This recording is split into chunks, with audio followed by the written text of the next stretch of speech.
اپنی جگہ کے اوپر اپنی بیٹی کو بٹھاتے ہیں. اللہ اکبر کبیرہ. اور یہاں تک مشکات صفحہ 568 کے اوپر سرکار کا فرمان ذیشان ہے، قال رسول اللہ صلی اللہ تعالیٰ علیہ وآلہ وسلم الا تردین ان تکونی سید النساء اہل الجنہ.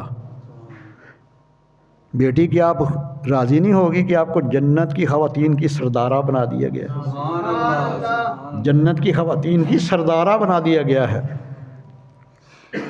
اور 15 برس اور 5 مہینے کی عمر تھی جب سرکار نے آپ کا نکاح فرما دیا اس طریقے کے ساتھ. مدینہ المنورہ میں 1 ہجری ذی الحج کے مہینے میں نکاح فرمایا اپنی بیٹی کا. مسجد نبی شریف میں بٹھا کے نکاح کے گواہان پتہ کون ہیں؟ سیدنا صدیق اکبر اور سیدنا فاروق اعظم. میں تو دعوت فکر دیتا ہوں، میں خبردار ان کے اوپر تبارہ بازی نہ کرنا، ورنہ تم بہت دور جا کے اتنی دور جاؤ گے جہنم میں تمہیں خیال بھی نہیں ہوگا. آپ کو یہ نہیں پتہ کہ اگر نکاح کے گواہان کے اوپر اعتراض لگ جائے تو نکاح کے اوپر بھی اعتراض آتا ہے. کبھی سوچا تم نے کن ہستیوں کے اوپر اعتراض کرتے ہو جو خاتون جنت کے نکاح کے گواہ ہیں؟ دونوں گواہ ہیں، سیدنا فاروق اعظم اور سیدنا صدیق اکبر، یہ دونوں گواہ بنے ہیں. مسجد شریف میں نکاح ہوا ہے. حضرت علی شیر خدا سے فرمایا، علی کچھ پاس ہے، کاش سرکار کے حدیث کے اوپر عمل ہو جائے تو آج کسی کی بیٹی بوڑھی نہ ہو جہیز کی خاطر، تمام بچیاں اپنے اپنے سسرال میں جائیں. عرض کیا حضور 3 چیزیں ہیں، ایک تلوار ہے، ایک گھوڑا ہے، ایک زیرہ ہے. مایا تلوار اور گھوڑے کو جہاد کے لیے رہنا جو زیرہ مدینہ کے بازار میں بیچ آؤ.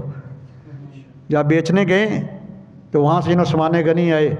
فرمایا علی کیا بات ہے؟ عرض کیا زیرہ بیچنی ہے، سرکار نے حکم دیا ہے. اتنی مہنگی نہیں تھی لیکن آپ نے 400 درہم میں خریدی.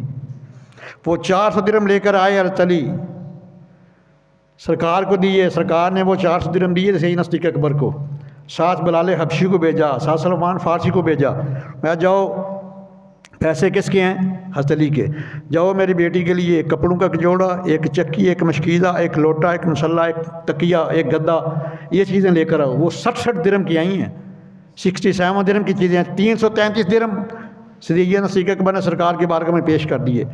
اور ان کے ساتھ سرکار نے دوسرے دن پھر ولیمہ کیا ہے، کھجوروں، چھہاروں اور گھی کے ساتھ سب سے مہنگا ولیمہ کیا حضرت علی شیر خدا کا. تو پتہ چل گیا کہ جہیز کا سارا خرچہ بچی کے والدین کے ذمہ نہیں، دولہے کے ذمہ ہے. یہ شریعت کا اصول ہے لیکن لوگ بتاتے ہی نہیں کسی کو. وہ ہندوؤں میں رہے ہیں، ہندوؤں میں چونکہ بیٹی کا وراثت میں حصہ نہیں ہے، وہ سب کچھ دے دیتے، ایک دفعہ بڑا بخالہ کر جہیز دے دیتے. اسلام میں نہ منگنی ہے، نہ مہندی ہے، نہ برات ہے. برات بھی کوئی نہیں اسلام میں، یہ بھی ہندو مت میں ہے. تو نہ جہیز ہے.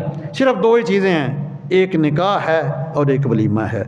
اگر آج جیسے سرکار نے اپنی بیٹی کا نکاح کیا، سرکار کی سنت کو اپنا لو تو آپ دنیا جنت کا نمونہ بن جائے. یہ کہتے ہیں جی نک رہ جائے، لک ٹوٹ جائے پاؤں میں، 10 سال قرضہ نہیں اترتا. کس طرف جا رہے ہو؟ کس کے طریقے کو اپنا رہے ہو؟ جب سر معاشر میں پوچھیں گے بلا کے سامنے کیا جواب جرم دو گے تم خدا کے سامنے؟ اس کے بعد یہ وہ شہزادی ہیں پھر کہ اتنا زیادہ ان کو نوازا، اتنا زیادہ ان کو نوازا. صحیح بخاری کی حدیث ہے، صحیح مسلم کی حدیث ہے، یہ متفق علیہ حدیث ہے دونوں کتابوں میں. اور جامعہ ترمذی صفحہ 568 کے اوپر حدیث شریف موجود ہے. سرکار فرماتے ہیں کہ قال رسول اللہ صلی اللہ علیہ وسلم فاطمہ تو بدعۃ منی فمن اغضب اغضبنی. فاطمہ میرے جگر کا ٹکڑا ہے، جس نے اس کو ناراض کیا اس نے مجھ کو ناراض کیا.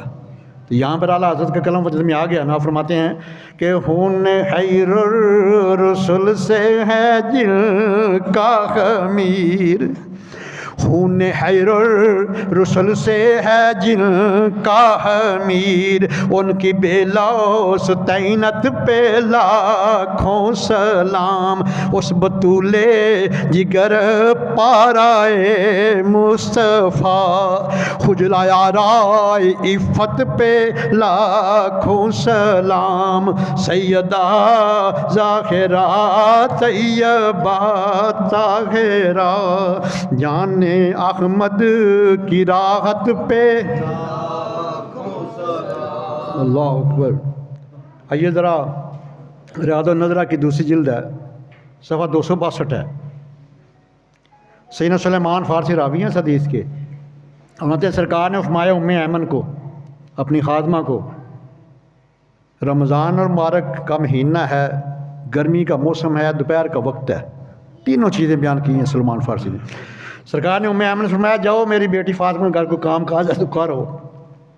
ام ایمن فرماتی ہیں میں گئی، دروازے پہ دستک دی، اندر سے آواز نہیں آئی، میں نے دروازے کی دراڑ میں جھانکا، خاتون جنت سوئی ہوئی ہیں، چکی بھی ان کی خود بہت چل رہی ہے، چکی خود بہت چل رہی ہے، اور حسنین کریمین کا جھولا بھی ہل رہا ہے۔ مطلب میں واپس آ گئی، عرض کیا یا رسول اللہ صلی اللہ علیہ وسلم یہ ماجرا ہے۔ سرکار نے فرمایا کہ ام ایمن میری بیٹی خدا کی نیک بندی ہے، اس کا شکر ادا کرنے والی، اس کی عبادت کرنے والی ہے، گرمی کا روزہ ہے، میرے اللہ تعالیٰ نے میرے بیٹی کے اوپر نیند طاری فرما